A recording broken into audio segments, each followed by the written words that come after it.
What's up, collectors? Welcome back to Films by Color and to another edition of This Week in Physical Media, where we talk about every new Blu-ray and 4K release that's dropping this week, specifically coming out tomorrow on Tuesday, June the 25th. And man, is this going to be a behemoth of a show this evening. We've got a lot of new releases to get to, so many new 4K upgrades coming out, so many studio releases coming out, and of course, it's the end of the month, so Vinegar Syndrome is dropping all of their partner labels at the same time, and there's a ton of stuff from them to get through. We've got Radiant stuff, we've got Criterion, other boutique labels as well. So much stuff to get to.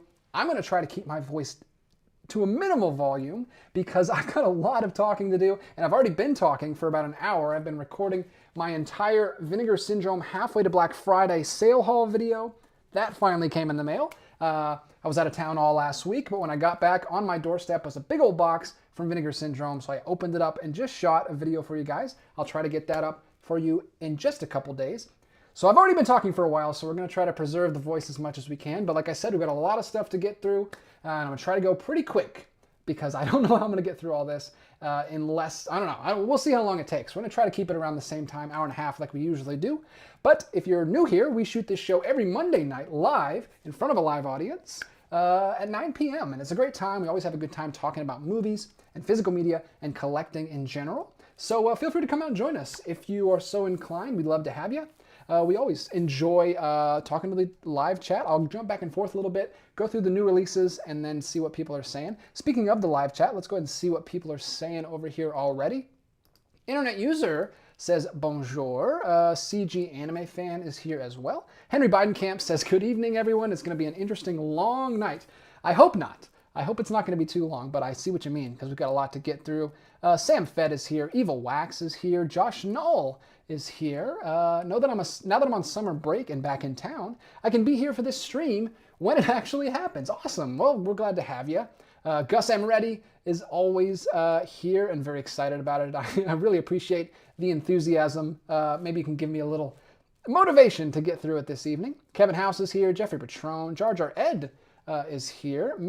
Michael Smith, Mythical Smith, I almost called you, and then Posty. A lot of the regulars here, and a lot of people here tuning in already. Thank you guys so much. We've only been here for a couple minutes.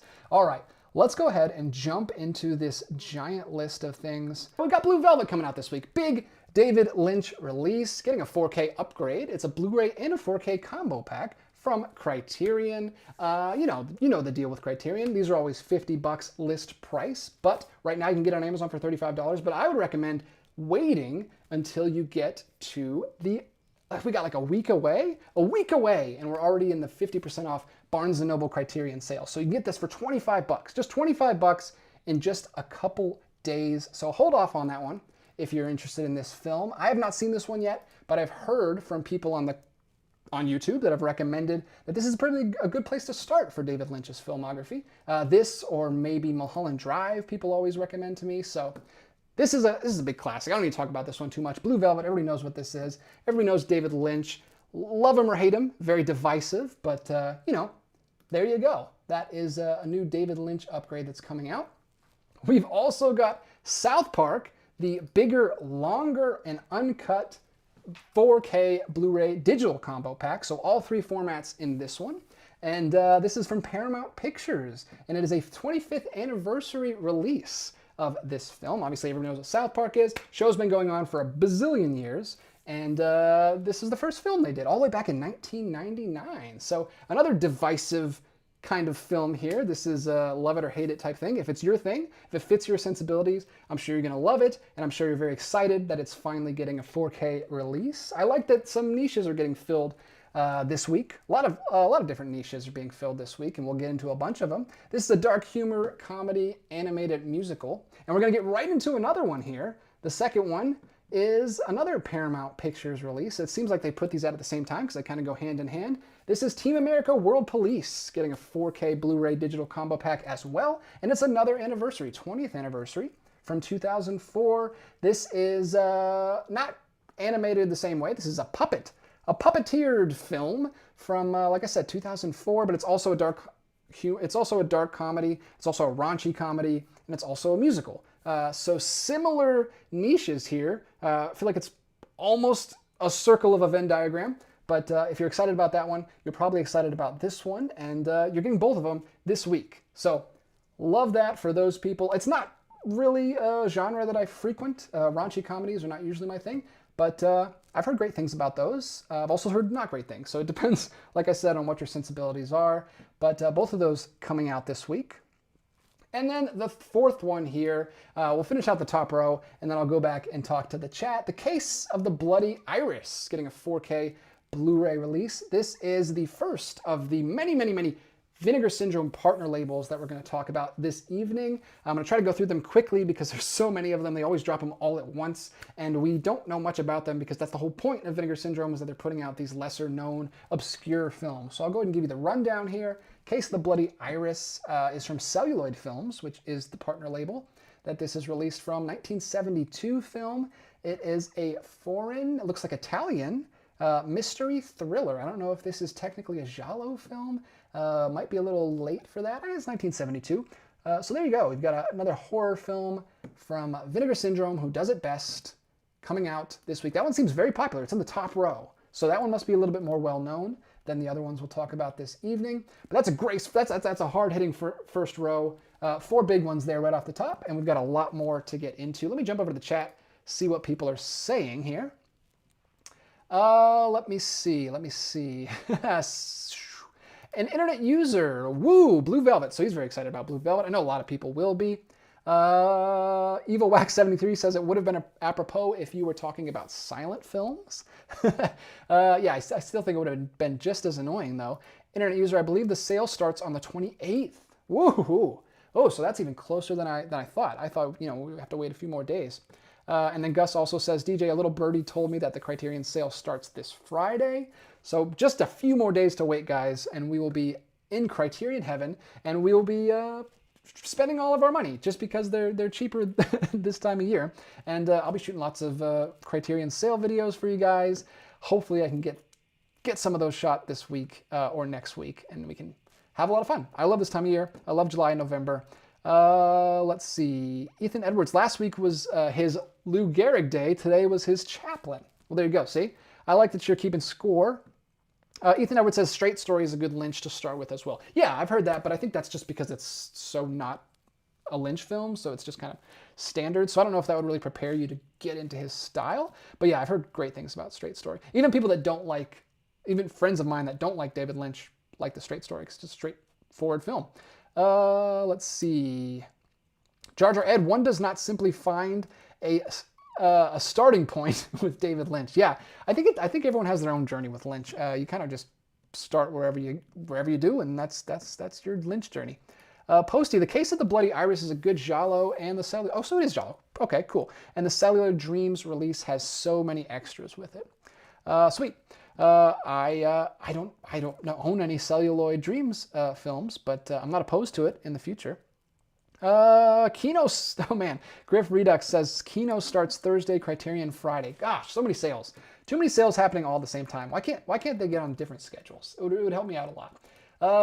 Let's go back to the 90s. 1993, we got Matinee getting a 4K Blu-ray combo pack, not combo fact, from Shout Factory. Shout Factory putting out a nice release. This is from Shout. This is part of their Shout Select line, which they have, lovely slipcovers for those. Pretty, standard cardboard slipcovers. And standard releases, not too many special features normally on these. Let's see if we can get a little sneak peek at the special features. Nope, it's only going to show us the front. But it is a 2-disc collector's edition from Shout Select, 1993 film. I'm not familiar with this film, but if it's a horror film about ants, I have to get it because I've started collecting horror films about ants. Like I have Them, which is a great B movie from, I think, the 50s. That movie came out, 50s or 60s. Love that film.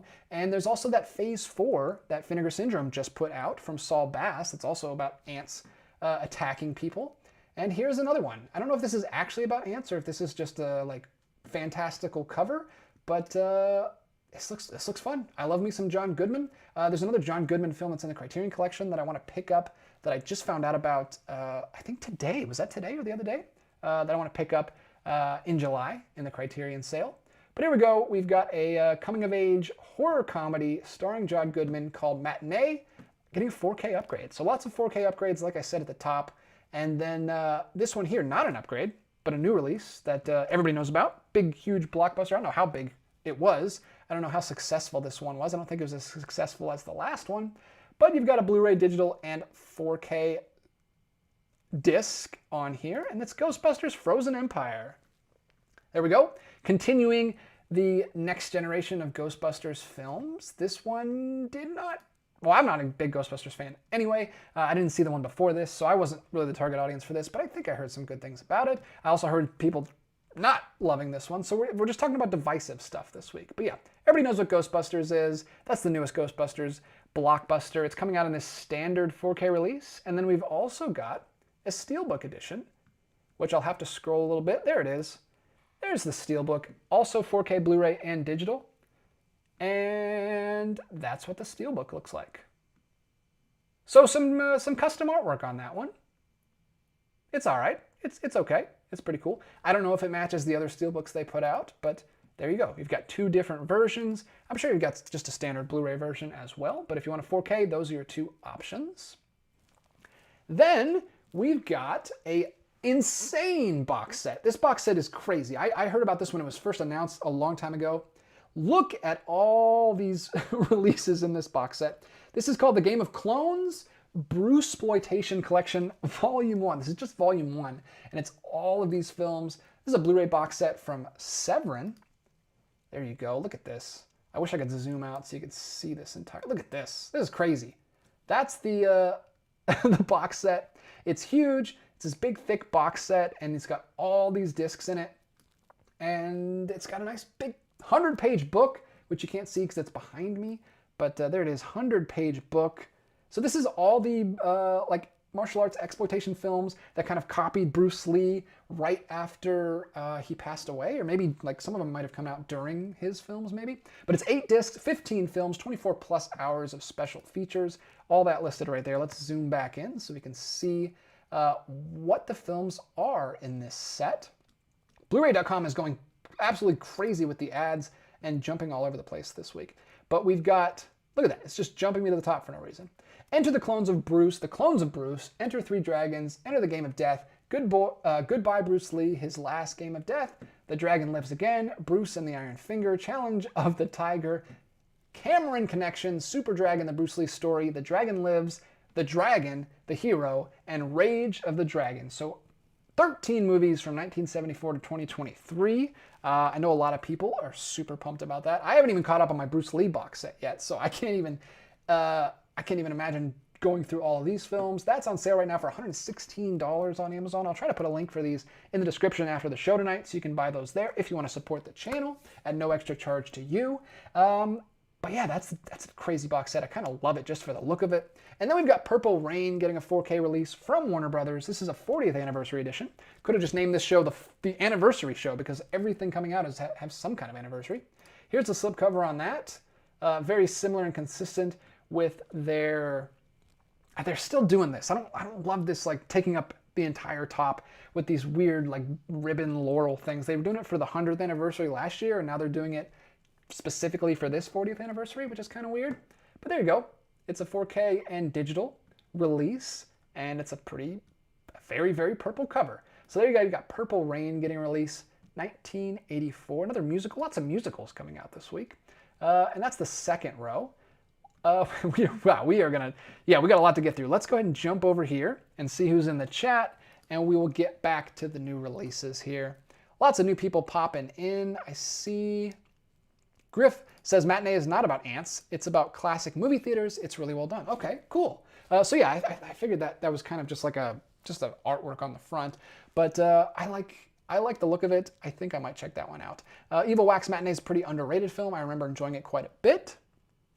Internet user, is the Goodman film you're interested in true stories? Yes, that's the one. Criterion just posted a little post about that movie a couple days ago, and I saw that, and I looked into the film, and it sounds really interesting, so I'm going to check that one out next month. My good buddy Connor Nielsen just popped in. He says he's been wanting to watch Matinee for a long time. Sounds like a great movie right up my alley, and I've been putting it off to get the 4K. So there we go. You got it. You can finally get it.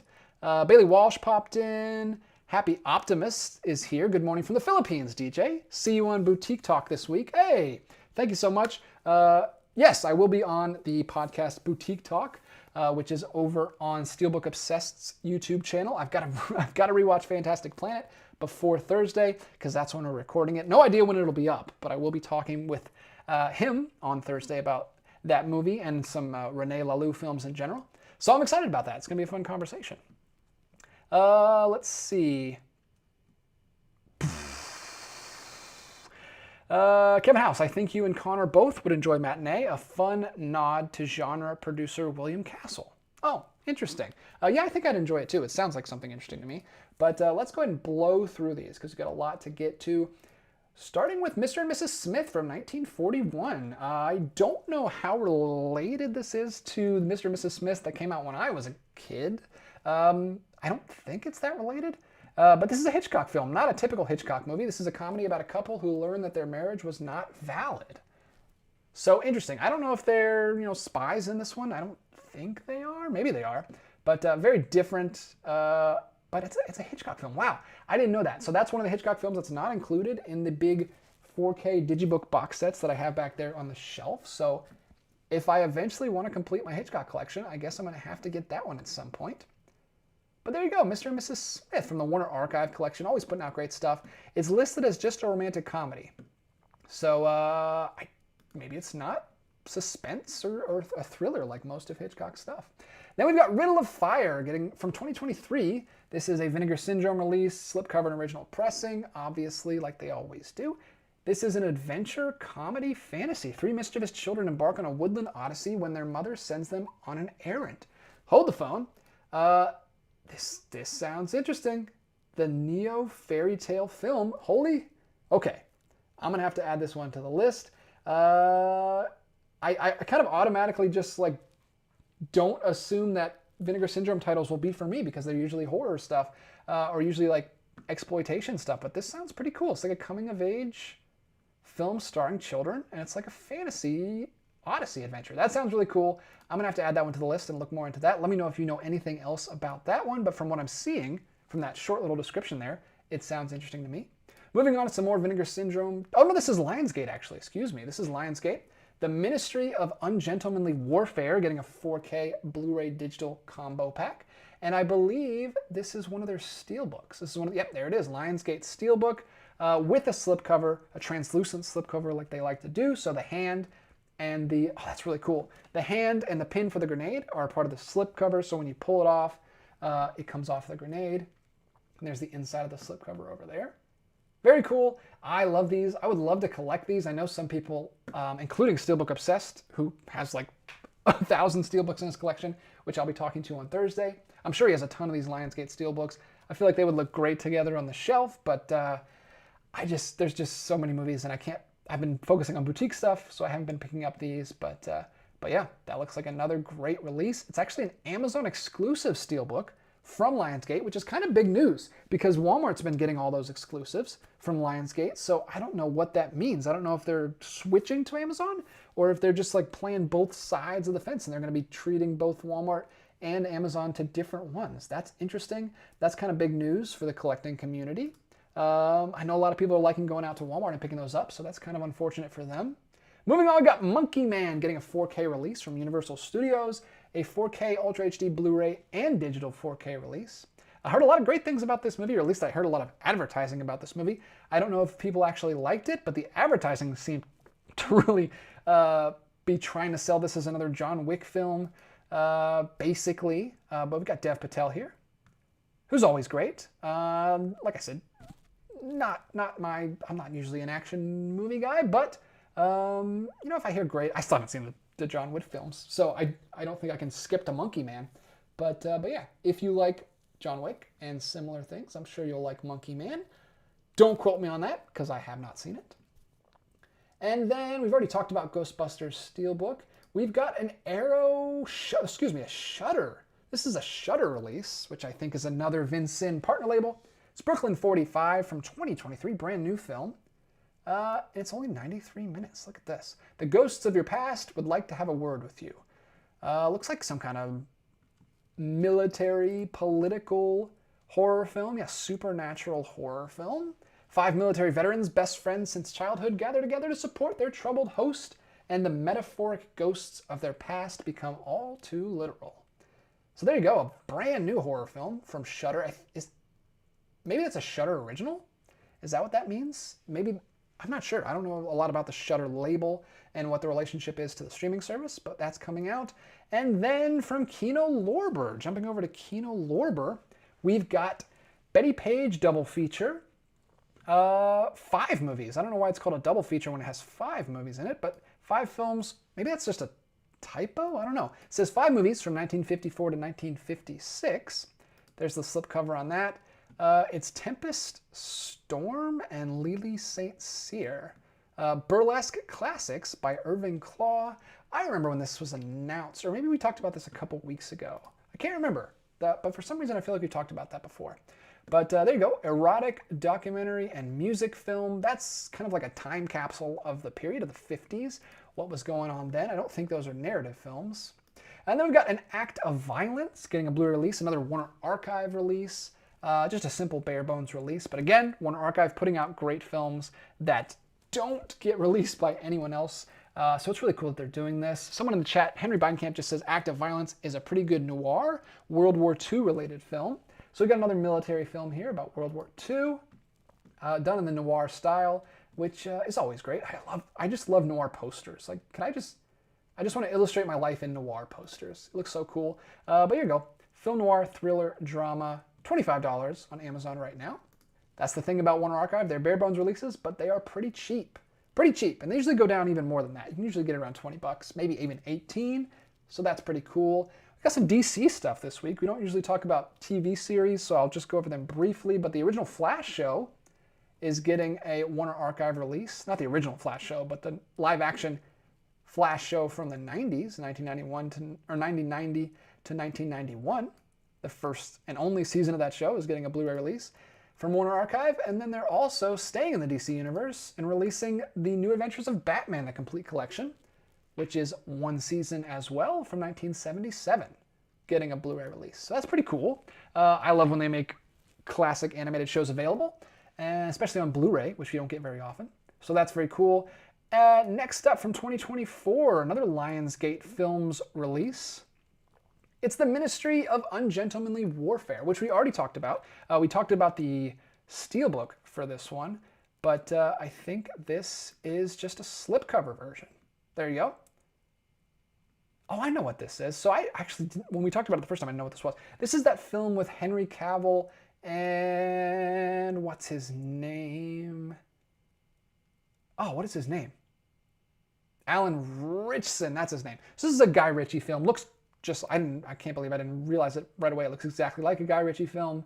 So if you like Guy Ritchie films, like big, bombastic, slow motion action movies, you've got 2 different versions there. You can get the Steelbook or the slipcover. And then we've got one more film here that I don't know if I should open. It's called Game of Pleasure. This is from, I'm going to pronounce it, VHS Hitfest, slipcover and original pressing. This is obviously another partner label of Vinson, and that is getting a slipcover release as well. All right, what are people saying over here in the chat? This is a workout. This is a workout on the vocal cords. Let me get a sip of water. I didn't do myself any favors by that blooper there at the beginning and having to repeat some of those. Dan's Den popped in while I was talking. Howdy, just got back from the Bike Riders. Very solid exploration of motorcycle culture. Interesting. What else do we have here? Josh Noel, Monkey Man was awesome. It deserves attention. And calling it an Indian John Wick is incorrect. Oh, well, I didn't do that. I guess people are doing that. So it's not John Wickian. But you said it was awesome, so that's good. Billion Knee, that's a name I don't recognize. Welcome to the stream. Are you still getting Disney Movie Club exclusives on eBay and Amazon? I'm not at the moment. I don't think there are any that I'm really trying to get my hands on right now. But if I do want any of them, I will have to go to eBay probably, because Disney Movie Club is closed and I can't get them from them anymore. Let's see. Connor Nielsen, Secret Beyond the Door has to be my fave film noir poster. Connor Nielsen then corrects himself and says, never mind, I think The Killing is my favorite movie poster. So yeah, lots of people talking about their favorite film noir posters. Jar Jar Ed says, ironically, Warner Archive does a better job with picture and sound than mainline Warner when it comes to catalog titles these days. And anything else I want to mention here before I jump back to the new releases? Evil Wax. I have several Criterion 4Ks on my wish list. Le Samurai, Repo Man, Blue Velvet, and I Am Cuba, The Trial and Fear, and Loathing in Las Vegas. So The Trial, yeah, that's the one I picked up. I actually also am looking to find a copy of I Am Cuba. I went and checked out a Barnes & Noble last week just to see what they had, and I saw that, so I'm really hoping I can get my hands on that during the sale. Hoping that one doesn't sell out too fast. Gus Emery says Game of Pleasure looks like a steamy movie. Yeah, I think that's probably what that label is known for. Ethan Edwards, you actually have quite the blooper reel at this point. Thank you. I mean, yeah, that just means I've been recording for a long time. You record an hour and a half every week. You're gonna get some, and if you guys could see all the bloopers that I edit from the videos I actually edit, not the live streams, whew, that would be too long to count, and too long to find. Like they're lost to time because there's so many of them. Brown Bunny DJ, you stand corrected. LOL. You need to change the date on the title of your video. Did I correct myself? Did I put the wrong video? Oh yeah, I put the 24th. So I put the 24th for today, but these are all coming out tomorrow on the 25th. Like I said at the beginning of the stream. And speaking of the 25th, let's get back into the new releases. We've got a ton of things here. The Man I Love, going back to Warner Archive, is getting... Why does it keep doing that? Stop at blu-ray.com. I'm trying to look at this. So another film noir crime drama. This one from 1947. There you go. Another awesome poster. Very, very similar style. There should be a law against knowing the things I found out about men. Starring all of these guys right here. Another Warner Archive release. If there's anyone out there that has all the Warner Archive releases, you're gonna have to send me a picture because that's crazy. They put out so many releases, and they're just killing it. Putting out a ton of old stuff, ton of great stuff from pretty much all decades. Then we've got Kino Lorber dropping another one here. Macbeth getting a Blu-ray special edition. Not a 4K on this one, but it does include a slipcover if you're a slipcover boy. And there it is. Very pretty. 1,000 different iterations of Macbeth, lots of them in the Criterion Collection. But here's Orson Welles' version, which I believe is in the Criterion Collection. Maybe it's not. But here you go. You've got the Kino Lorber release. Love the cover on that one as well. Looks kind of similar to what we've been talking about so far. And there's two different cuts on that version. One movie, two cuts. And that is the 1948 version. Very, very cool that they are releasing lots of stuff from Kino Lorber as usual. And then Radiance getting in on the action. We've got another, I believe this is a Japanese film. Yes, Japanese film called Sympathy for the Underdog from 1971 from Radiance Films. A little sneak peek. I have finally made my first Radiance order last week. And when that comes in the mail, I'll be doing an unboxing and little haul video for you guys on that one. Probably going to take a while to get here because it's coming all the way from the UK, but I finally joined the bandwagon and jumped on the Radiance releases. This is limited to 3,000 copies. They do their limited runs first with the booklets, and then you can get the standard edition after the fact. But Sympathy for the Underdog, coming out from Radiance Films from 1971. And we've got Houseboat Horror from Umbrella Entertainment, which I just learned is a partner label of Vinegar Syndrome. And I actually picked up one of Umbrella Entertainment's releases in the Vinegar Syndrome sale. I just talked about in the video that I'll be getting up in a couple days. This is an Umbrella Entertainment called Houseboat Horror. Slipcover and original pressing, like always, from 1989. And it is, of course, a horror film. So there you go. That's another release from one of Vincenne's partners. Then we've got Samurai Wolf 1 and 2 from Film Movement. Also a Vinegar Syndrome partner label. And look at that slipcover. That looks awesome. A two-film, a double feature. Samurai Wolf 1 and Samurai Wolf 2, which are samurai films from Japan. which is cool, which is kind of a different lane for Vinegar Syndrome. But I guess the film movement is a specific part in the label. Those are from 1966 and 1967.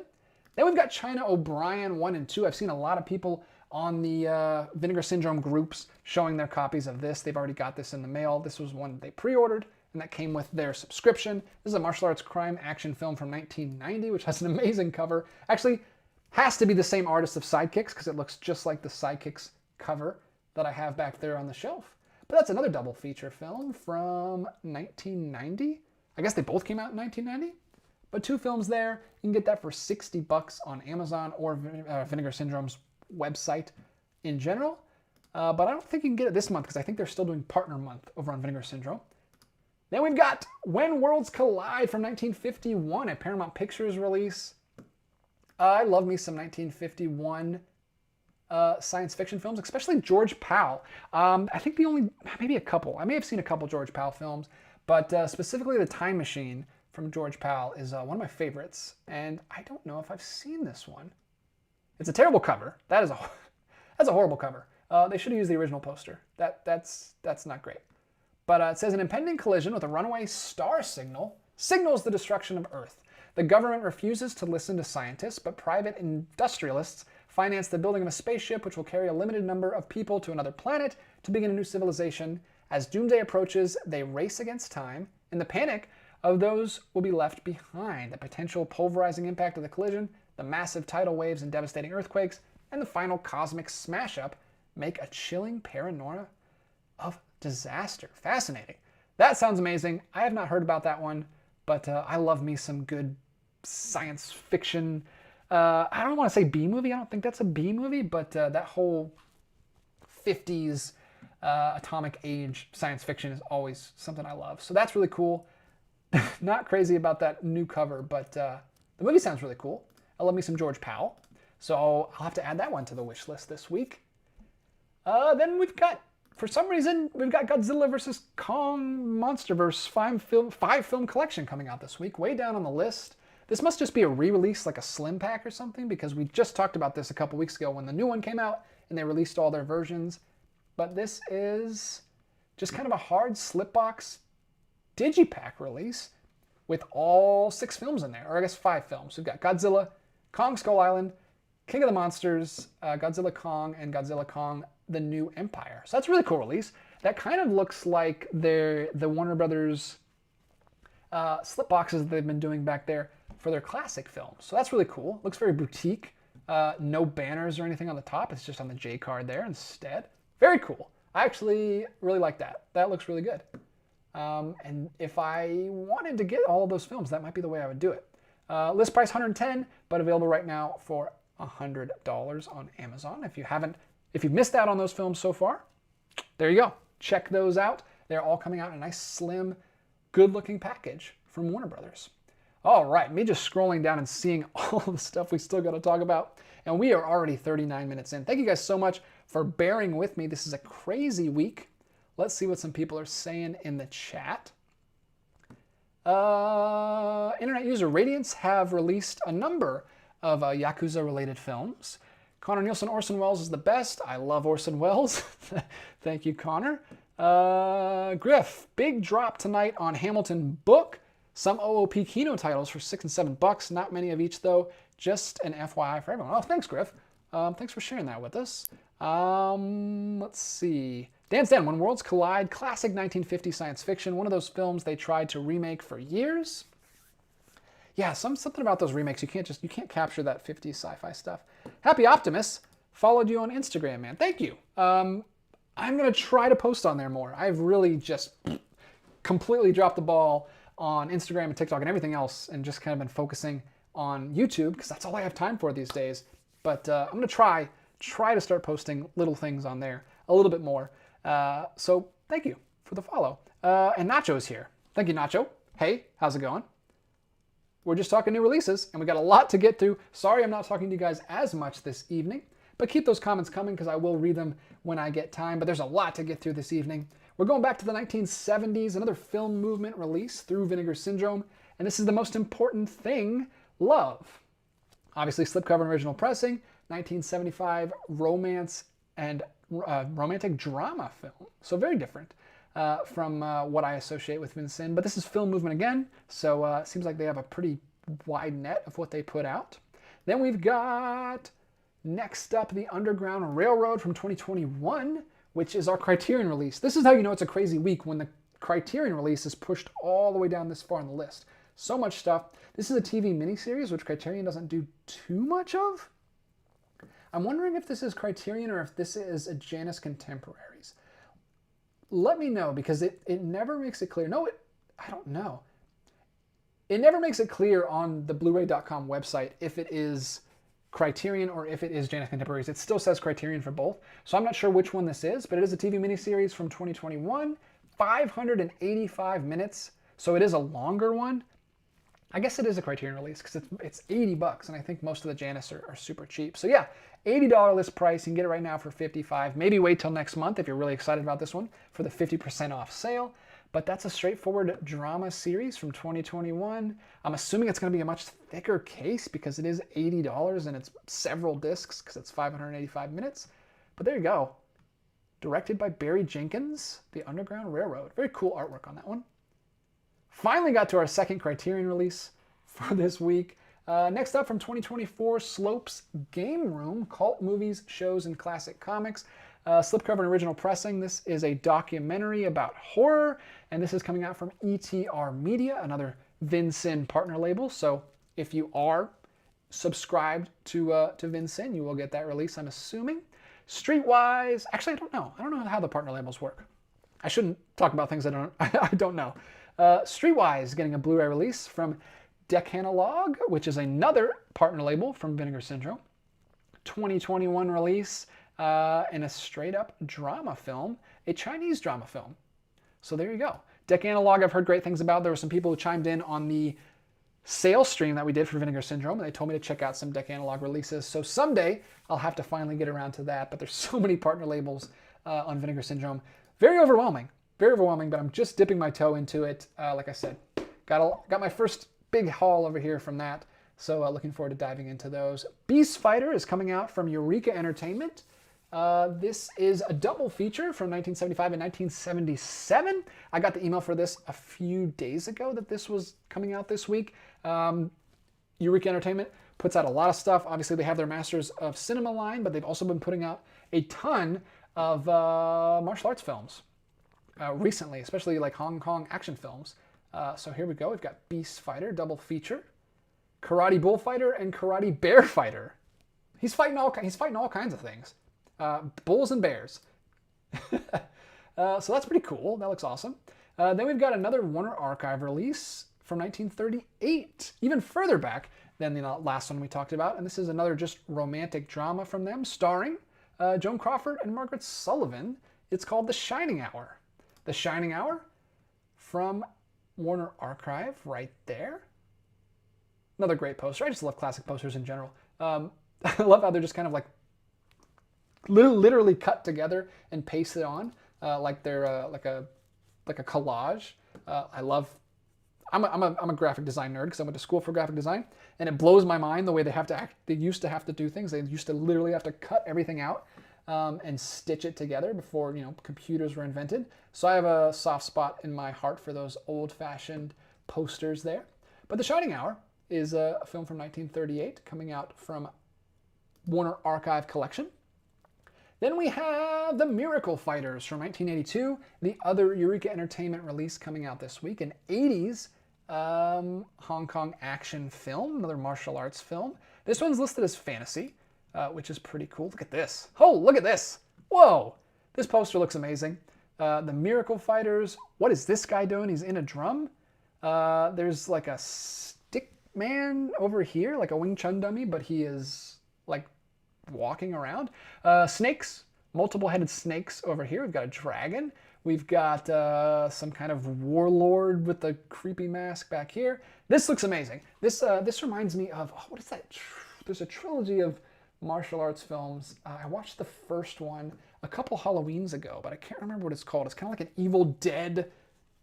It's like strongly influenced by the Evil Dead films, but it's an action film. I'm never going to remember the title of that, but I thoroughly enjoyed it. There's a trilogy of them. I haven't seen the second two, but I really want to get those because there's a nice box set from World Cinema Library that I would love to have someday. But I love the first one. Then we've got the old ones from 2024. This is a Dark Star Pictures. Like I said, just going to go quickly through the Vinegar Syndrome partner labels because there's so many of them.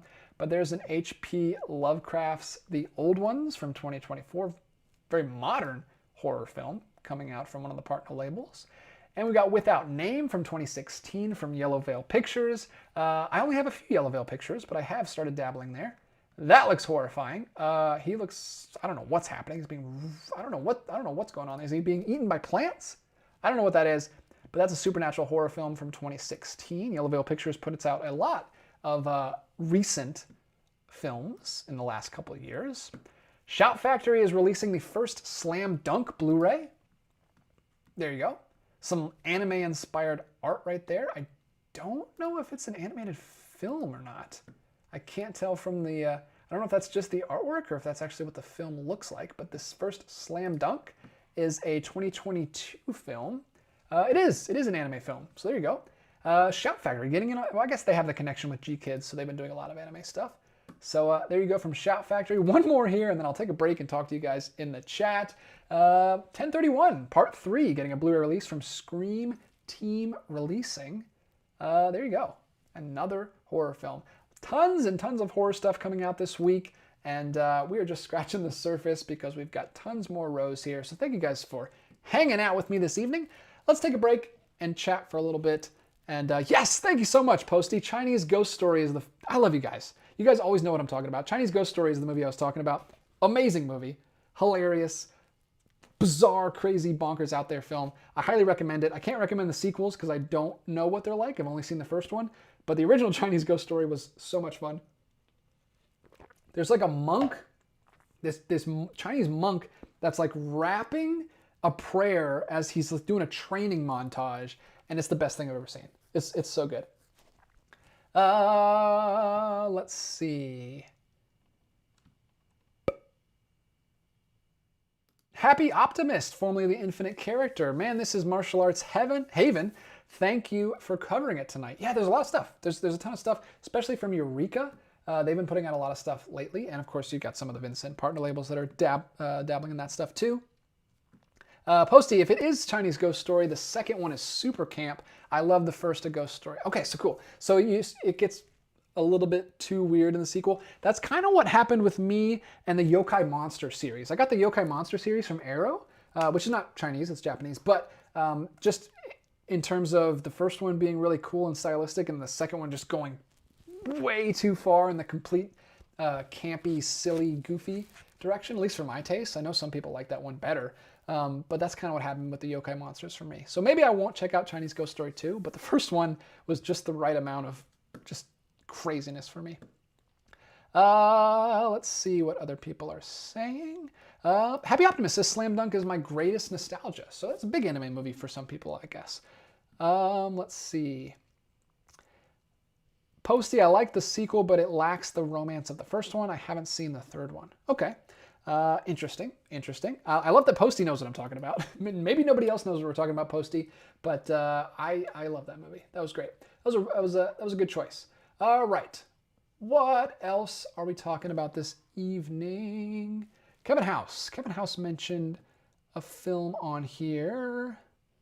Open at the Door. Did I skip over something? I don't think so. Maybe I did. There's so much, so it's going to be impossible to find out. But we've got Ultra Megalopolis, which is interesting because that's similar to a title that's coming out this year. Ultra Megalopolis, slipcover and original pressing. This is from Saturn's Core Audio and Video, which is a partner label from Vincent. 1995 film. It's a documentary film which has, for some reason, a Spider-Man mural right here, which looks awesome. I don't usually click on the images, but that caught my eye. So we got a documentary film coming out from Saturn's Core from 1995. Then we've got Supermarket 4K from Subculture Entertainment. Slipcover and original pressing. Blu-ray 4K combo pack 1974. Like I said, a lot of this is just going to be rattling off the titles because there's so many Vincent titles coming out this week. that we're just not going to be able to go into detail on all of them. Another Scream team releasing Back Road on Blu-ray, another 2022 horror film. If you're a horror fan, this week is for you. You could literally spend probably $1,000 this week because so much stuff is coming out if you wanted to be a completionist. From Fun City Editions, we've got Stranger's Kiss getting a Blu-ray release. This is a 1983 romantic drama film, a story of broken hearts and Hollywood dreams. Who is the director on that? Director Matthew Chapman. Interesting. I don't know Fun City Editions. That's not a label I'm familiar with, so that's cool. I'll have to do my homework on that one. Speaking of homework, Homework is getting a Blu-ray release from Unearthed Films, another partner label. This is a comedy film from 1982. Look at that. Look at those 80s jeans. There we go. Homework getting a release. Then we've got The Boys in the Boat. This was one that came out last year. I didn't hear great things about this one. It wasn't nominated for anything, but it was I think it's a biopic. I know it's based on a book that my wife's, based on the incredible true story. So there you go. You got your rowing movie. Haven't seen rowing in a movie since like The Social Network. Remember that? Remember rowing? Oh, I'd love to row. It seems exhausting though. I don't think I'd be very good at it. I love rowing machines though. Bandits of Orgosolo is getting a Blu-ray release, another Radiance Films release. This is from 1961, an Italian film. Interesting, because you guys don't know this yet, but pretty much all of the films I ordered in my first Radiance order were Italian films. So this is very cool. I don't know if it's from the same director. This is limited to only 2,000 copies, so even more limited than the last one we talked about. But it's a film by Vittorio De Seta, Bandits of Orgosolo. Interesting. I'm going to have to look at that one later. I've been starting to get into Italian films lately, so that one is piquing my interest. Thank you, Radiance, for putting out all kinds of great stuff. We're going back to Film Masters, which is a label that we talk about sometimes. Every now and then we talk about Film Masters. It's been a while, though, so I'm glad they're putting this out. Common Law Wife and Jenny Wife. Child. What? That's a very hard title to say. Common Law Wife and Jenny, Wife, Child. So 2 different films on this one. Backwoods double feature. What is this? Common Law Wife and Jenny Wife, Child. These look absolutely crazy. Something weird. I love that they have just like a header at the top that says something weird. That must be a sub-label of them. No synopsis, so I have no idea what these are, but they have some very provocative imagery here on the front. Very, very cool. Interesting. I'm going to have to look that one up later. Newly restored from Film Masters. Then we have, let's see, The North Star and Armored Attack, a double feature from Kino Lorber with slipcover included. This is a Blu-ray set of 2 films. What are these? Are these film noirs? War films. War, romance, and dramas, and musicals. Very interesting. So we've got 2 films from 43 and 57. I'm not sure why they go together. Are they the same director? Yes, they are. Louis Milestone directing both of these. Maybe there's some actors and some writer crossover as well. But 2 films for only $15 on Amazon right now. That's a good deal. Kino Lorber always putting out tons of good stuff. Then we've got The House of 7 Corpses getting a 4K release with a Blu-ray combo pack. Dark Force Entertainment releasing that one. Another horror film, another 70s creepy looking horror film from Dark Force Entertainment. So look forward to that one if that's your thing. Then from Altered Innocence, another partner label from Vincent, we've got Ozone's Transgressive. It's interesting that Altered Innocence is coming out still because maybe this isn't from Vincent anymore. I think I heard that Altered Innocence was discontinuing their partnership with Vincent because a lot of their stuff was on sale. Maybe they were just trying to clear their stock. Maybe the partnership is still going on. Maybe I heard wrong about that, but who knows? But this is a foreign erotic romance thriller. But it's, let's see, subtitles in English and audio is not listed. So I don't know where it's from, but this is apparently a foreign film. 3 movies in this set. It's Ozone's Transgressive Triple. It's got sitcom, Criminal Lovers, and Water Drops on Burning Rocks. All from Altered Innocence, all from late 90s, 1998 to 2000. So 3 films in this set. And it's only $26.29 right now on Amazon.com. Very cool release there, at least based on what I can see. And then we've got Vacation coming out from Factory 25, which I do know is a partner label, and it is a slipcover in original pressing, so a limited edition set there. Comedy crime drama, so a little bit of a comedy crime film. Factory 25. Another label that I haven't tried yet. So many partner labels to check out, but that should be coming out this week. That's from 2010. All right, whew. I'm gonna take a break. Whoosh, whoosh, whoosh. So much talking this evening. But hopefully you guys are getting something out of this video. Let's see what people are saying in the chat. People probably, oh, here we go. Internet user says, take a shot every time you talk about a Vincent partner label release. Seriously, what are you doing, Vincent? I wish they would release these like throughout the month so we could like break them up. I don't know why they release them all at once. And it's really hard. There's not really a way I can categorize them on the website so I can just put them all at once and talk about them all together because they just throw them in. The only ways you can sort them are by popularity, title, and year. So that's not going to help me. I really wish there was a way I could like separate them out into their own section or maybe their own video, because it really does kill us on the last month, on the last week of the month.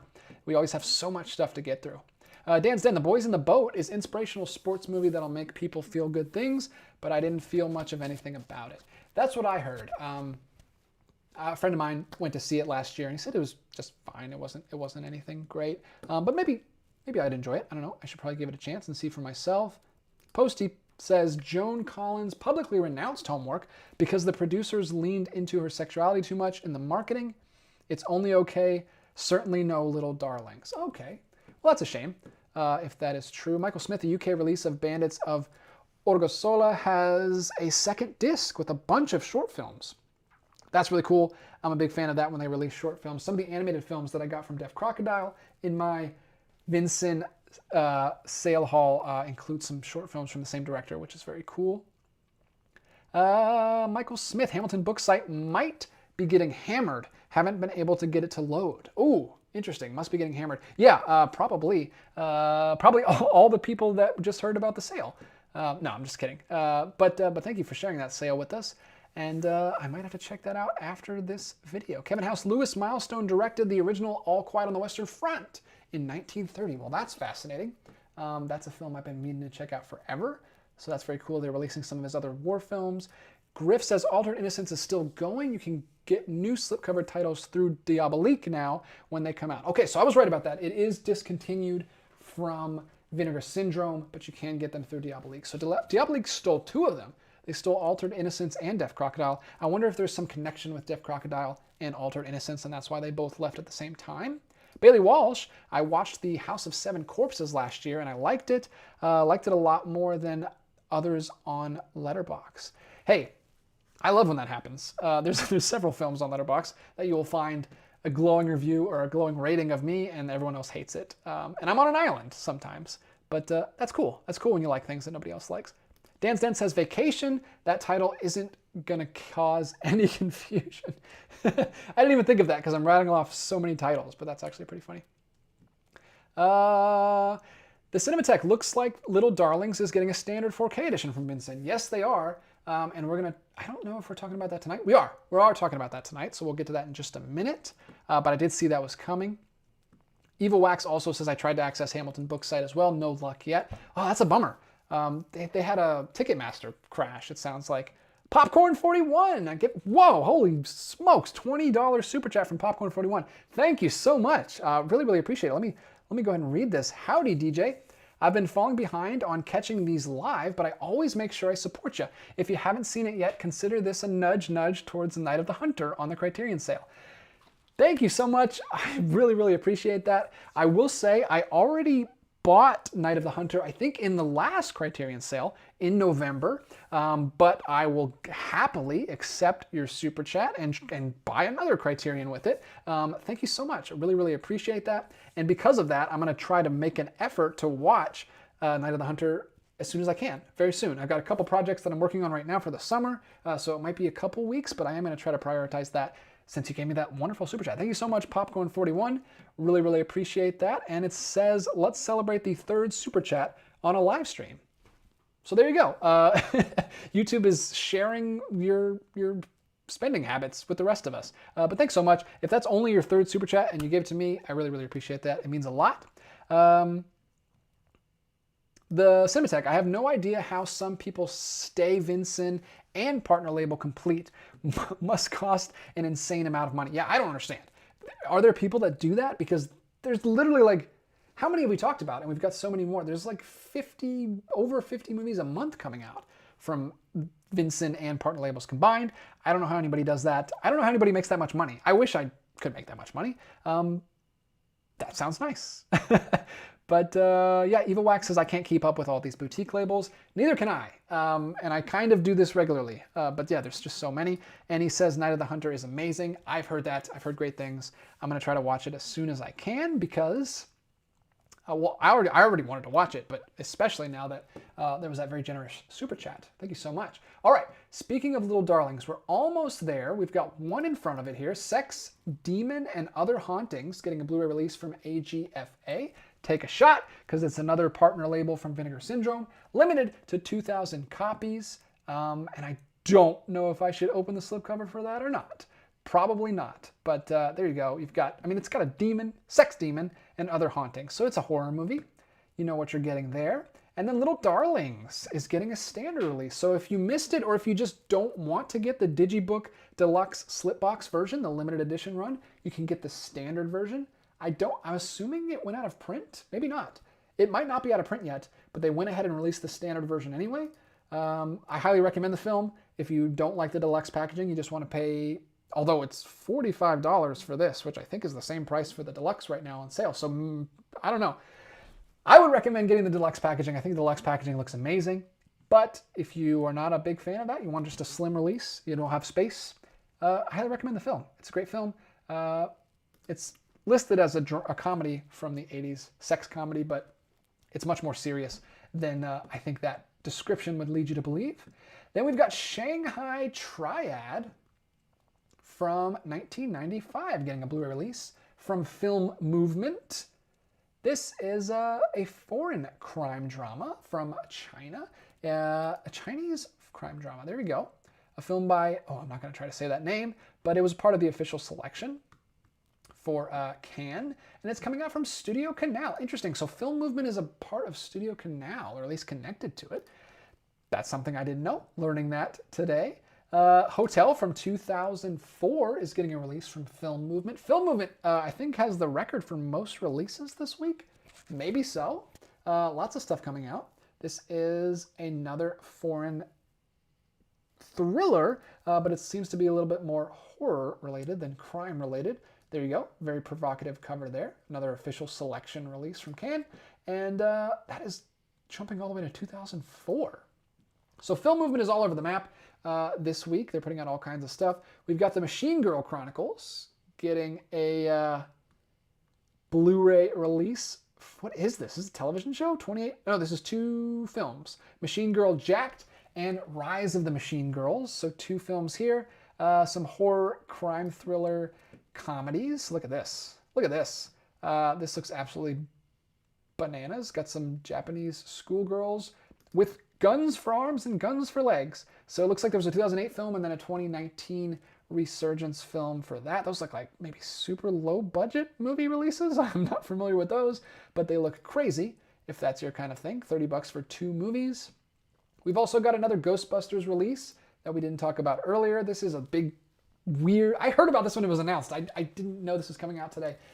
Super weird. Let me know if anyone's gonna buy this. This doesn't seem like, I guess there's completists out there that would check it out. It's a double feature with Ghostbusters Afterlife and Ghostbusters Frozen Empire, but instead of like a cool slip case or a slip box or a steelbook or even an enamel pin, this time they decided to go with an ice mold. An ice mold of the Ghostbusters logo. That's silly. That's silly, guys. What are we doing? What are we doing? We've gone too far.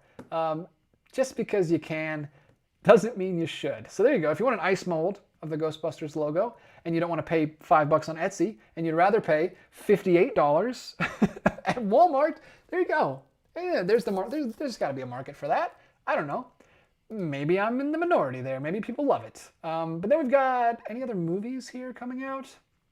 White Room From Kino Lorber, just getting a standard Blu-ray release from a 4K restoration. This is another sub-label of Kino Lorber that I'm not familiar with, but there's another crime drama with a little bit of a mystery there, if you're looking for some Kino Lorber releases. Also from Kino Lorber, we've got, I'm totally losing my voice. Can you hear it? Can you even hear me anymore? Oh my gosh, talking about so much stuff. Arthur Dong's Asian American Stories. 4 films from 1982 to 2015, documentary shorts and biographies from Kino Lorber. So Kino Lorber putting out a lot of stuff this week, as we've covered already. I think that might be the last one from them. We've got a Cadaver Christmas, another Scream Team release, a very, very violent horror Christmas movie coming out there from Scream Team.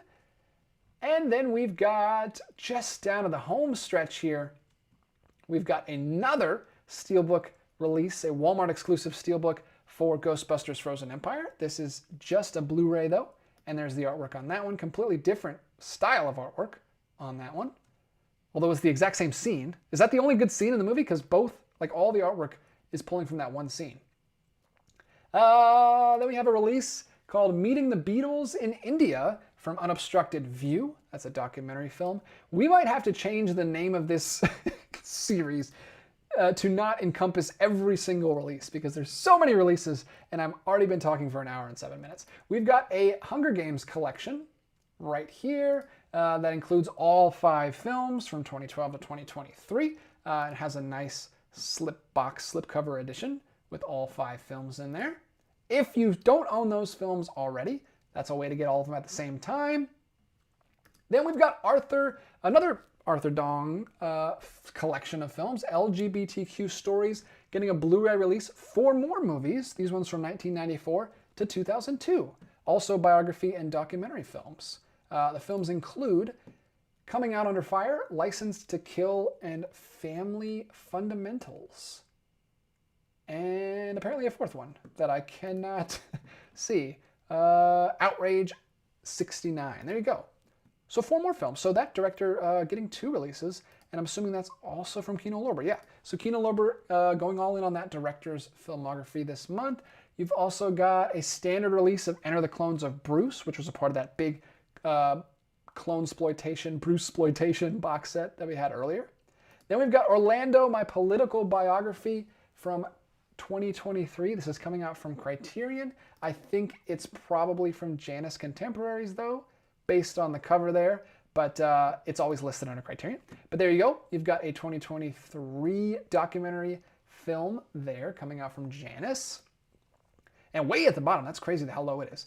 Faceless After Dark is getting a release from 2023, and we're at the bottom of the barrel now. I don't think I'm going to recognize any of these. Stranger's Kiss, another Fun City Editions release, and just a few other really small films from tiny labels. I don't think anyone's going to begrudge me if I don't read all of these.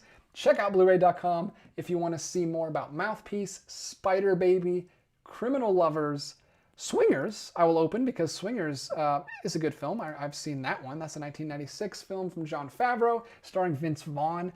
But that's got to have a release already, right? This can't be the first Blu-ray release of that, right? This has got to be a re-release. This is why I kind of don't read all of the ones at the very bottom, because a lot of those are just re-releases that come out. If any of those sound really interesting and you want me to cover those, I will. But I think most of those are just re-releases or, super independent, lower budget films that nobody is going to recognize there. But we've covered all the boutique stuff. Even covered all the Vinegar Syndrome partner label stuff, which is crazy at the end of the month. They really kill me with those all coming out at once. My voice is fried. My brain is fried. And my internet is probably going to be fried from all the Blu-ray.com ad pop-ups that not even blocking. It's been shooting everywhere. All right, let's talk to you guys. What do we got? We got 110. Put in those comments and questions in the chat. Let's talk a little bit because I haven't been able to talk to you guys that much. And that's one of the bright spots of my Mondays. So I want to talk to you guys a little bit before we go. If you have any questions or comments about anything we talked about this evening, throw those in the chat, and let's keep this going. Let's keep this going a little bit longer and just destroy my voice a little bit more, just as much as we can this evening. Nacho, woot woot. Cinematograph, it's phenomenal. How many titles they have? Just 4? No, 5. There are 5. I only have 4 cinematograph releases, but the 5th one came out. It's called, what's it called? It's called, I can't remember what it's called. It's the Harvey Keitel film, but the 5th one is out, and I have seen people on the Facebook groups that already have their copy.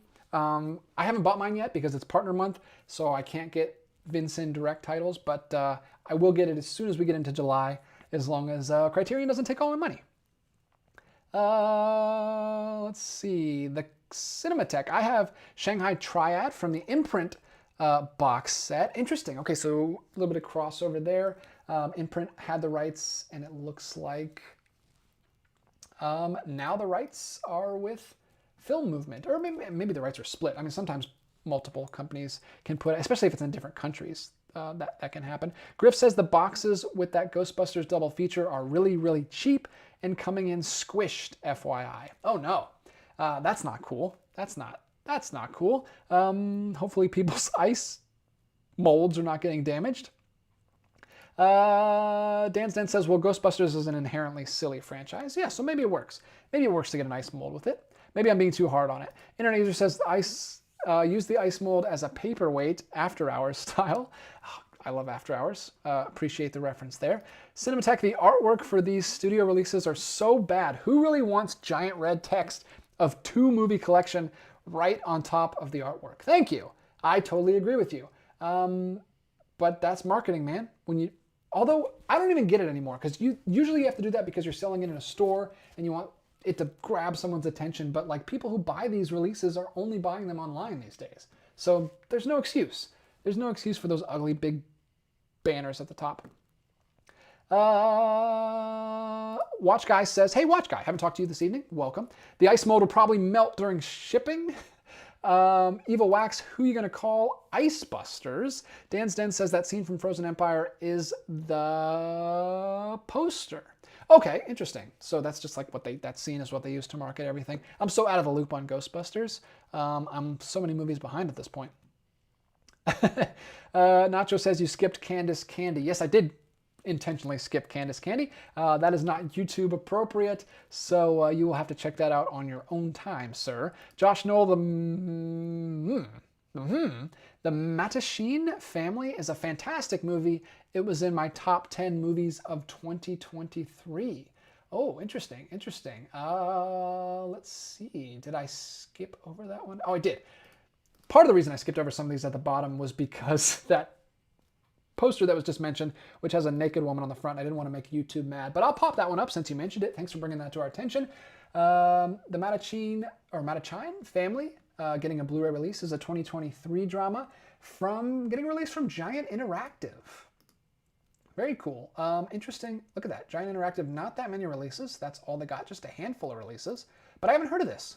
So thanks, Josh, for bringing that to my attention. Not sure what that one's about, but it's like a family drama, I think you mentioned. Very cool. So maybe check that one out if you're interested. Kevin House also very upset that I skipped Spider Baby. LOL. Griff, Orbit is having a 30% off. Griff is telling us, Griff is like Scoops McGee over here. He's bringing us all the scoops of all the sales. 30% off their prices for Fun City, VCI, and Blue Underground starting Thursday. Okay, so all 3 of those labels distributing through Orbit as well. That's really cool. It seems like there's a lot of crossover between Diabolique, Orbit, and places like, Vinegar Syndrome. So 30% off. Stop telling me sales, Griff. I don't have no money. I'm trying to save up for Criterion. I can't be buying all this stuff. Happy Optimist, slipcover or Steelbook? For me, it's slipcover all the way. Steelbooks are cool. I love the artwork. I love that they're closer to boutique releases. I love the front and the back don't like we're talking about. They don't have banners all over it. They don't have big ugly like double feature titles or stuff like that. They're just simple artwork. I love that. I don't love the way slipcovers look from the spine, and most of the time I'm looking at my collection is the spine. So I love how Steelbook just goes straight across, and they're all consistent, all the same height. Steelbooks are kind of have ugly spines, in my opinion. That's just me. A lot of people love Steelbooks. Most people I talk to love Steelbooks. I'm not the biggest fan. They also get really damaged really easily and scratched. So I know a lot of Steelbook collectors get like extra sleeves or extra plastic cases to put them in, which is cool. And if you do that, they actually look pretty cool. But yeah, I'm a slipcover guy, as long as it's like a boutique slipcover and not one of those, like we talked about, ugly marketing slipcovers that has all the banners all over it. Brown Bunny, the sun looks so good on you, DJ. Thank you. Yeah, we were on vacation last week in Hilton Head at the beach all week, and we got fried in the sun all week. Dangerous Game, says Nacho. That's right. Dangerous Game is the 5th one. That's the 5th cinematograph release. Thank you for that. Could not pull that title for some reason. Brown Bunny says the Criterion sale will be drying out my wallet. I'm afraid. I'm afraid too. Normally I have more saved up by the Criterion sale, but I've kind of been going crazy with some other boutique labels this year, so I don't have as much saved up for Criterion. So I'm gonna have to enlist some friends. Some friends are gonna have to go with me, and they can buy some Criterions with me, so I don't have to buy as much, and we can still get some great videos out for you guys. Evil Wax, what's your favorite boutique label that doesn't focus on horror movies? Whoa! I mean, Criterion is my favorite boutique label. That's my first boutique label. That's the one that got me into it. I have the most Criterion. I have like 300 Criterions at this point. So it has to be Criterion. But if you're asking for a different one besides Criterion, I think the big one that I've been into lately is Deaf Crocodile. I've been buying a bunch of Deaf Crocodile releases. I've got a handful back there on the shelf, like 5 or 6 maybe. And then I just got a few more here from the Halfway to Black Friday sale. Where are they? Let me see. Yeah, right here. 5 new ones right here, which I talked about in that video that I recorded before this, and I'll get that up to you soon. But yeah, Deaf Crocodile is killing it. They are putting out a lot of international films from countries like Hungary and Russia and I think Romania. I can't. They're doing great stuff. I love international stuff and I love animated stuff. And 3 of these right here in my hand are all animated features from Deaf Crocodile, from very famous animators that traditionally their films have been very hard to find. So I love that they're showing some love to some international animation, and specifically like surreal animation. I love that stuff. So I'm really into Deaf Crocodile right now. Don't know. I don't know, man. I've got a lot of. I'm not complete. I don't think I'll ever be complete on Deaf Crocodile, but I'm excited to see the new stuff that they have coming out through Diabolique. They're changing their packaging a little bit. They're going with some like bigger slipcase type stuff and some 100-page books. So very, very cool. I'm looking forward to the future of Deaf Crocodile. That would be my recommendation. If you have any interest in any of that kind of stuff, genre stuff, sci-fi, fantasy stuff, animation, Deaf Crocodile is awesome. They also put out other stuff too, but a lot of that stuff. SC, missed last week. Gotta ask, what's up with the Chinatown release? Out of stock on release day. Oh, really? Wow, I didn't hear about that. We do the show before release day, so I didn't know. I don't know. I don't know what's going on with the Chinatown release. They look like a really cool release. But I guess they're not printing enough. I don't know why they wouldn't be printing enough. That seems like a really popular release. It was like one of the first 2 we talked about, so they've got to know that a lot of people are interested in it. Very weird. Very strange. Happy Optimist says, is there a Japanese movie? Whoa, whoa, whoa. Is there a Japanese movie you've been dying to watch for a while? Oh, yeah. Oh, tons. Like tons of movies. I mean, just the whole genre of kaiju movies and Godzilla in general, I've been wanting to get to for a long time. I still don't have the box set from Criterion. Maybe this will be the year I finally pick that up. My kids are getting older. My son's 5 now, so in a couple of years he'll be prime aged for those Godzilla movies, or at least the later ones. So I don't know. I should probably get into that. There's some classic Japanese films that I have not seen. I love having a lav mic because I can spin around. It doesn't do anything. I hate when I usually have to use this big old thing right here. So this is nice. I have some mobility. But yeah, there's tons of Japanese stuff. I think the big one is I need to see more Kurosawa. There's so much Kurosawa I haven't seen. And I need to finally see Seven Samurai. That's the big one. But it's so long. It's so long and intimidating. And it's hard to find that. Because I don't like to split it up. I don't like to treat it like a miniseries. I like to watch it in its entirety. And finding 4 hours these days is insane. Like by the time the kids are asleep, I basically have time to shoot a little bit of a video for you guys, or maybe watch a normal length film. I can't find 4 hours. It's crazy. But hopefully someday I can do that. Hopefully someday soon. WI Watch Guy. Kino Lorber sale this week? I think so. Someone earlier in the stream told me, or said in the stream, that it is coming later on. Like, I think right before, like Thursday, they said. So, fingers crossed. I heard that it's going to be like a 50% off sale. John told me, actually, that Barnes & Noble is having a Kino Lorber sale. So, I don't know why all of these, like Kino Lorber, Arrow, and Criterion always drop their sales at the same time, which is very inconsiderate. But I guess they got to be competitive. But man, I wish they would spread them out a little bit. Timothy Kandra, name I don't recognize. Saw you watch The Swimmer recently. Excellent movie. Favorite new film I've watched this year so far. Yes, I saw your comment on there. It's over there. I can't grab it. I put it back on the shelf. But yes, we watched The Swimmer right before we went out of town to the beach, which was perfect. Got me in the mood for the beach. It's not a beach movie, but it's a swimming movie. Such a cool movie. It's like this weird, surreal, like, Odyssey film. I loved it so much. I want to watch it again. I took the booklet with me to the beach because my wife likes to read on the beach. So I brought up, of course, I brought film books with me. I brought I just brought little booklets from all of my things to read. So I brought the Swimmer booklet. I bought the Marx Brothers booklet from my Aero Academy box set. And I brought the essay sheet from Fantastic Planet, which is what I'm doing the podcast on this week. I need to read up on that a little bit too. So I was on the beach reading about boutique movies, and The Swimmer is such a crazy, bizarre, surreal enigma of a movie, but the production is also insane. If you read up on the production, there's like 5 essays in that booklet from I didn't even mention, it's an indicator release, a limited edition indicator release that has a big, thick booklet. There's 5 different essays in there. I read through all of them. It sounds insane. It sounds like the director and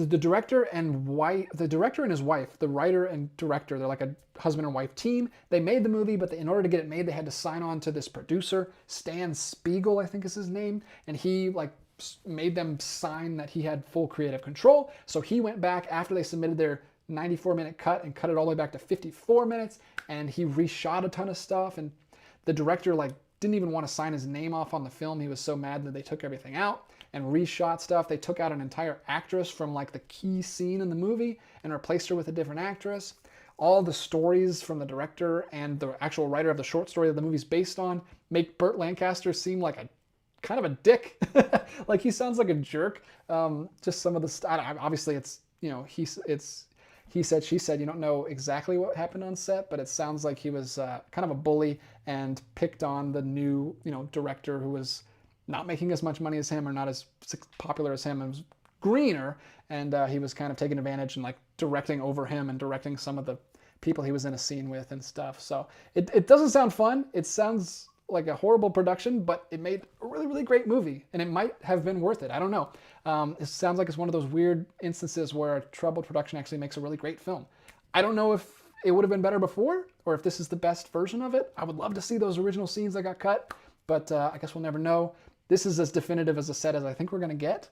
It's a really nice set. I really recommend that indicator set. And yeah, it's one of the best movies I watched this year too, one of my favorites.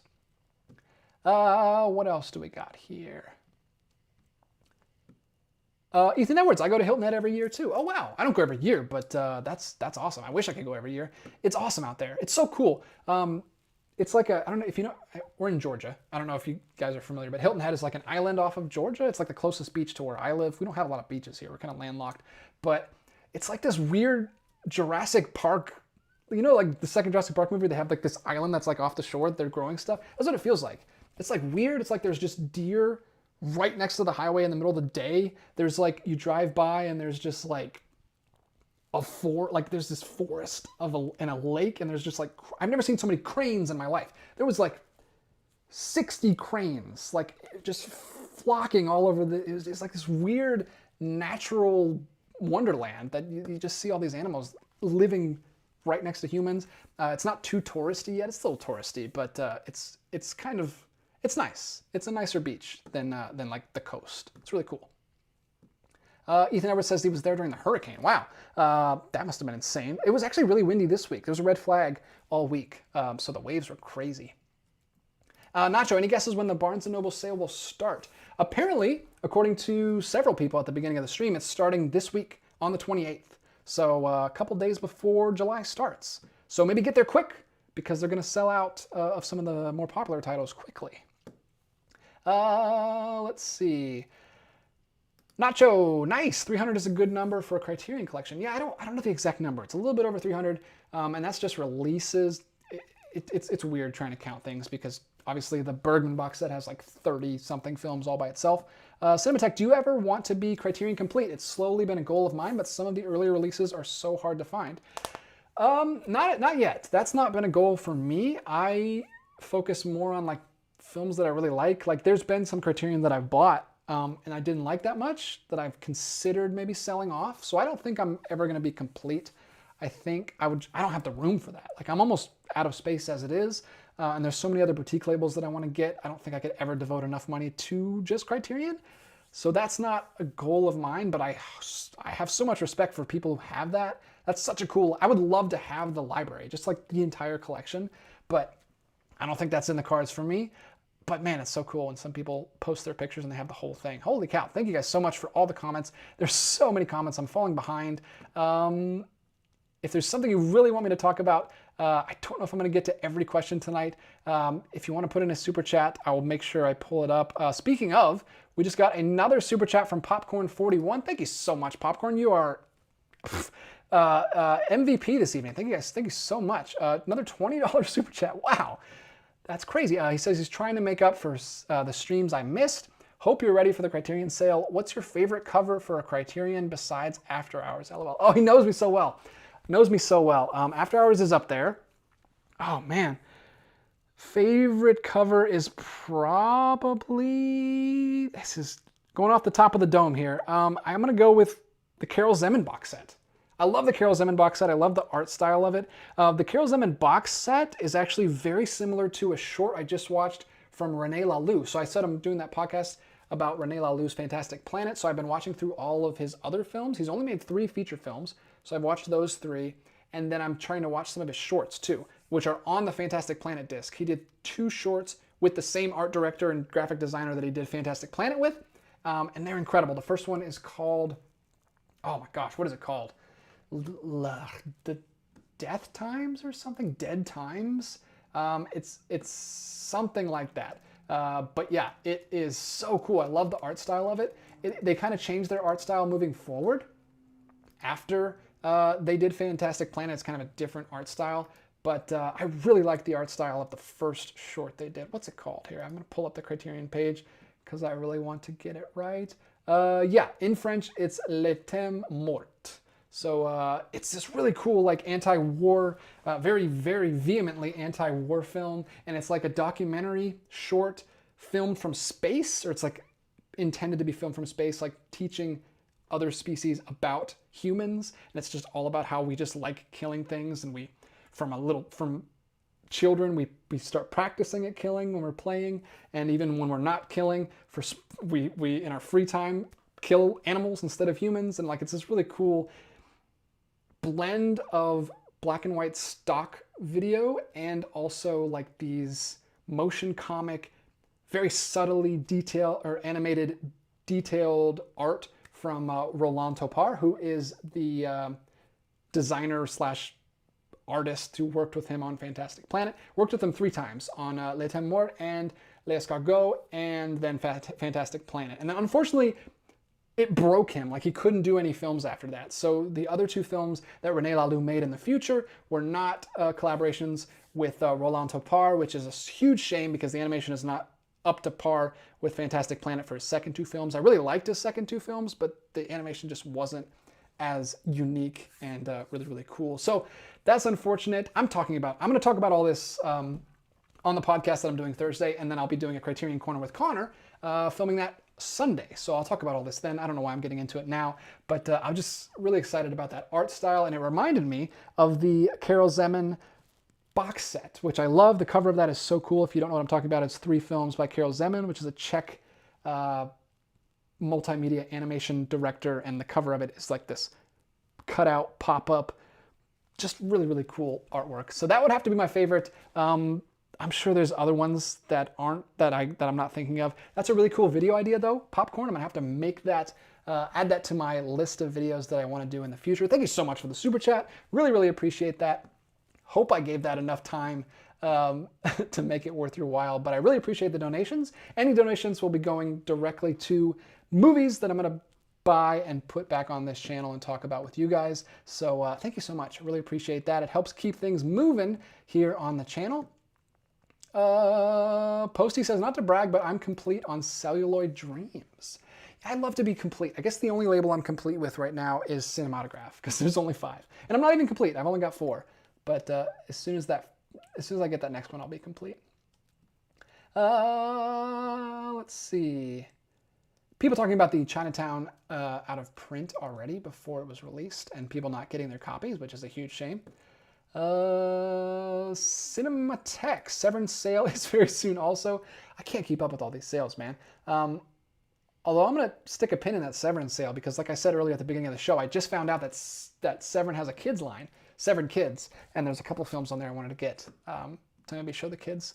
So weird. Apparently and I don't know the full story on this, but someone in the comments told me that Severed Kids was started as a joke and then it became a legitimate line that they have. And there's some really weird lower budget B family films on there, which look super fun. Slipmaker, just happy to be here. Keep up the great work. Thank you. I'm trying. My voice is not cooperating, but I'm gonna go until we get through as many of these questions as we can. Dan's Den, hey DJ, have you ever attempted a video where you write a script and go off that? I've done shorts like that. Maybe not that many though, like maybe 1 or 2. I would love to do that. I would much rather do that because it would save me so much time in editing. I just kind of rattle on and then I do so much editing because I don't know what I'm saying and I have to start over a bunch of times, start a new take. I would love to do scripts. It's just time. I don't have enough time to do that. But like I said, maybe I should because it might save some time.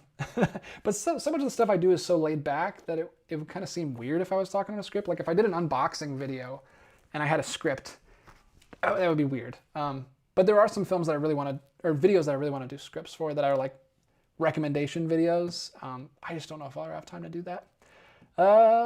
Let's see. Internet user Burt Lancaster and the girl running and jumping. Seriously, they body slam that water. They belly flop right into it. It's pretty crazy. Joshua Andrews, I always recommend The Swimmer alongside Seconds. Both feel like great 60s full-length Twilight Zone episodes. Okay, thanks, Josh. I'm going to have to check out Seconds because I loved Swimmer. Very, very cool. Lancaster also had a lot of control over the film. He got Sidney Pollack to direct reshoots. Yeah, I read about that. 123 Rock Fan, Seconds is a movie so ahead of its time. Man, you guys are really selling me on Seconds. I'm going to have to look up that. Does that have a boutique release? Because I might be interested. Posty, I love Burt Lancaster, but he had a reputation for being domineering. Yeah, and it totally works with the character in The Swimmer. Like, that's the whole point. Like, I hate it for the people that had to work with him, but it sounds like, I mean, it works for everyone. Like, so many people said that was his best performance he's ever done. So it suits the character perfectly. Joshua Andrews also recommend Frank Perry's Film Man on a Swing.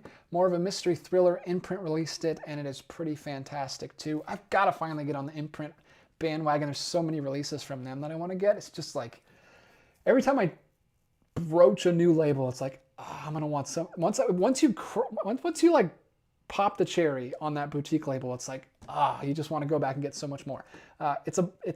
It's really a problem. I mean, I've already done it with Deaf Crocodile and several of the partner labels now. So there's so much. There's just too much.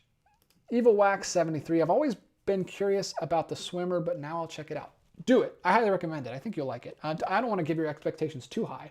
But even with like a lot of the great things I had heard about it, has a really high Letterboxd score. Even going in with that, I still was pleasantly surprised. It was even better than I was expecting. Dan's Den, Frank and Eleanor Perry had success with Last Summer and Diary of a Mad Housewife, so I'd say they got out of it well. Yeah, and I was reading, I have one of their films right here. David Lisa. So this is David and Lisa, which is another one of their husband and wife films that I haven't seen yet. But this one did really well, made a lot of money, and then their one after this, which I think is called Butterfly or something like that, bombed. And that's why they couldn't get The Swimmer funded because nobody wanted to touch them after that. But this one was really good. It's a triple award winner, Best Actress, Best Actor, and Best New Director at the Venice Film Festival. I'm really interested in checking this one out now that I've seen one of their other films, The Swimmer. So gotta watch that one soon as well. Josh Knoll, do you often purge your movie collection? If so, what types of movies do you get rid of? No, I don't often do it, but I should often do it. There's actually...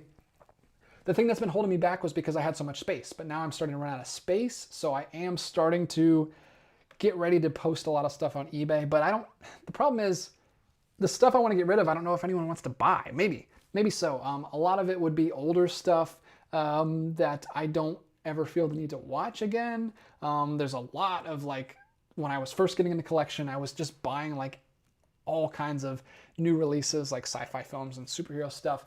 And I look at my shelf and I'm like, I'm never going to watch that again. Why do I have those back there? So there's a lot of little one-offs that I would sell. There's a couple boutique box sets and stuff over there that I would sell that I don't need. I either have in multiple ways or duplicates or something like that. So I don't know. What kinds of stuff would I sell? Just anything I don't feel like I'll ever watch again.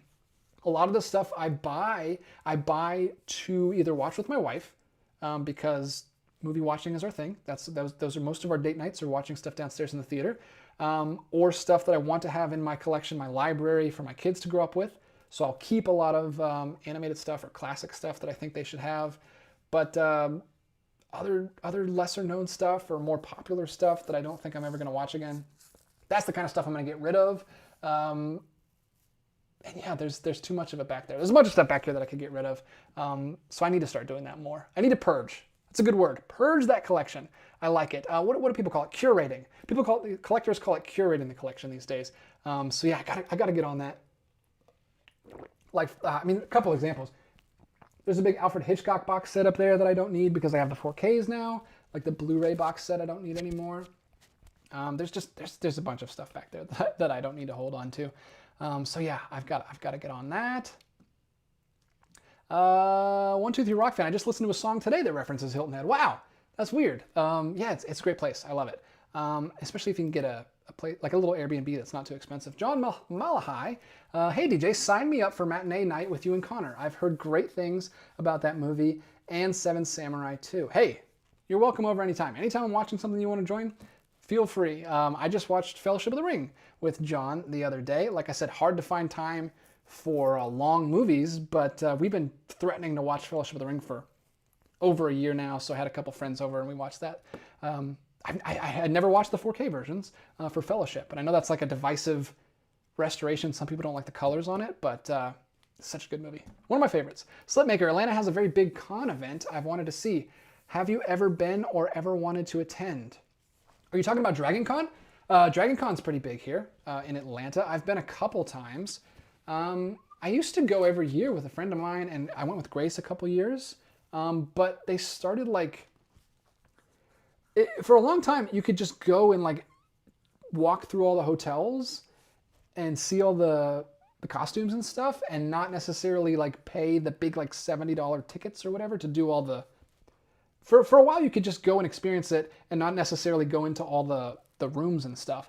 But the last time we went, they wouldn't even let you like on the street to get to the hotels. Like they had it all blocked off, and it's really expensive. So we weren't able to go the last time, which is unfortunate. But I love going and just looking at all the cosplay and all the booths and everything, and it's really fun. But I haven't been in a long time. I haven't been in a convention probably since 2015, I think was the last time we went. Yeah, I'd love to go though. It's fun. Atlanta's crazy with that stuff. Let's see. Brown Bunny, where can we find your podcast? My podcast is called Criterion Corner, and it is on this channel. Just go to my channel page, and I can show you that right now, actually. YouTube, let's see here. How do I get to this? YouTube channel page. They changed their UI like okay, here we go. So you just go to my channel page, and then you go to podcasts, and you go over here. Criterion Corner, and we've got 11 episodes so far. That's me and Connor going back and forth and sharing a Criterion movie that we enjoyed with the other person, and talking about those for about an hour is usually how long those go. maybe 45 minutes if we can get it shorter. But the podcast I'm going to be guesting on this week is called Boutique Talk. It's on a different YouTube channel called Steelbook Obsessed. He's a big collector. He's a bigger channel than me, so I was very honored that he wanted me to come on. And that's going to be on Steelbook Obsessed. So check that one out. We'll be talking about Fantastic Planet and Criterion and boutiques in general. Cinematheque, my favorite announcement of the past week was Imprint's Tales of Adventure Volume 4. Don't tell me about this, man. Which contains a bunch of Rare Republic serials from the 1950s. There we go, the Cinematheque. So if anyone wants to get me like the best birthday present of all time, it would be those Tales of Adventure box sets, because I want those so bad. Do you have the first 3 Cinematheque? Because I see those. They're so nice. They're like, and each one has its own theme. Like one of them's like an Arabian Nights theme. One of them is more like a swashbuckling theme, and I think one of them's like a pirate theme. Like, they're so cool. I love adventure movies. I'm thinking actually about this year doing Adventure Through November again, because I really had a great time doing that. We did that a couple years ago, and I want to see those adventure movies, and they're such cool box sets. I think Sabu is in one of them, and you know how much I love Sabu, but they're already on number 4, and each box set is like over $100, and I don't have $400, but those imprint box sets are so cool. I'm gonna have to ask for those for Christmas or something, because I really want to get those, but I can't justify the price right now. But man, those are so cool. I'm jealous that they're already on number 4 already. Check those out if you haven't seen them. But maybe don't, because I don't need more people competing with me on eBay to find those. People talking about their favorite Criterion covers. 123 Rock Fan. A friend of mine just looked at my computer and commented, "Wow, it's cool how he organizes his films by color. What's the name of this channel?" LOL. You got it, man. You already said it. Very cool. I hope this isn't their first introduction. I guess it is their introduction to me, because I am all over the place tonight and my voice is almost gone. But thanks so much for showing my video to your friend. EvilWax73. The problem with scripted videos is that they aren't as personal and come across as being unnatural. Prefer going off the dome. Yeah, I don't want to sound like that. Hopefully, yeah, I don't know actually, because I haven't done scripted videos. I don't know if I could read it and it would sound, legitimately. Holy crap! We got another super chat here. Hold the phone. Connor says DJ is a connoisseur of swimming pool cinema. Evil Wax says David and Lisa is a trippy movie. Pretty dark. Oh, interesting. I love it. The description sounded really good. Let's get to this other super chat here from Nacho. Thank you so much, Nacho. Nacho puts in a $50 super chat, $49.99. DJ, love you dedicating time to dedicating time to recommend films. I've learned so many labels from you. Enjoy Barnes & Noble sale with Grace this Friday. Thank you so much, man. That's incredible. Yeah, it blows my mind that people, I don't know, that people find value in what I'm doing here, and I don't know, it encourages me to keep doing it. Some weeks like this, where I'm just rambling off and talking about so many different things, I kind of feel like, I don't know, should I keep doing this show? Is this show helpful to people? But it seems like it is. It really means a lot to me. Thank you guys so much. I know not everybody can chime up in the comments, but when you give me super chats like this, and you didn't even ask a question, that's just a straight up donation. Thank you so much. It says, let's celebrate their first super chat on a live stream. So if this is your first super you've ever done and you've chosen to give it to me, that means the world to me. Thank you so much, Nacho. Really appreciate it. I will absolutely be giving a shout out to you in the Barnes & Noble sale video that I shoot with Grace, and picking up a couple titles in your honor. $50. I mean, YouTube takes like 30% of it, so I don't know exactly how much it'll be, which is kind of annoying, but I will definitely be picking up some titles with that money. Thank you so much, Nacho. Really appreciate that. Henry Bidenkamp, the Perrys also did David and Lisa. Yep, we just talked about that. With Keir Dullea from, I just butchered that name, sorry, but from 2001: A Space Odyssey. Yeah, so we talked about that one.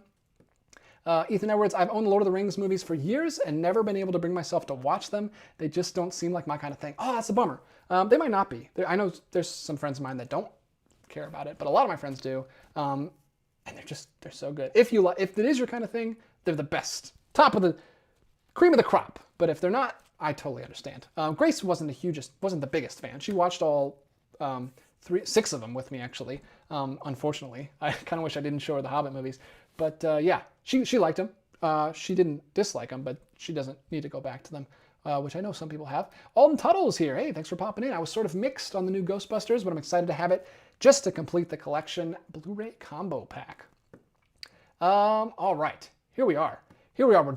We're down. I think we finally made it through all the chats.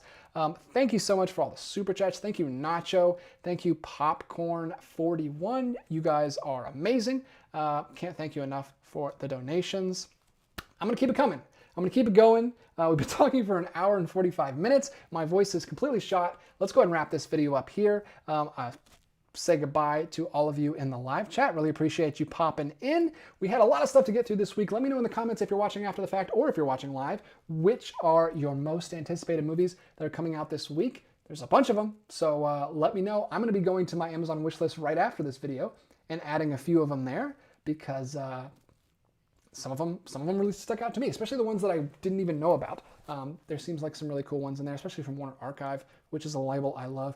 Anyway, I'm gonna go not talk anymore and probably sleep and rest my voice because this has been a gauntlet of a night. Thanks again to all you guys who joined us in the live chat.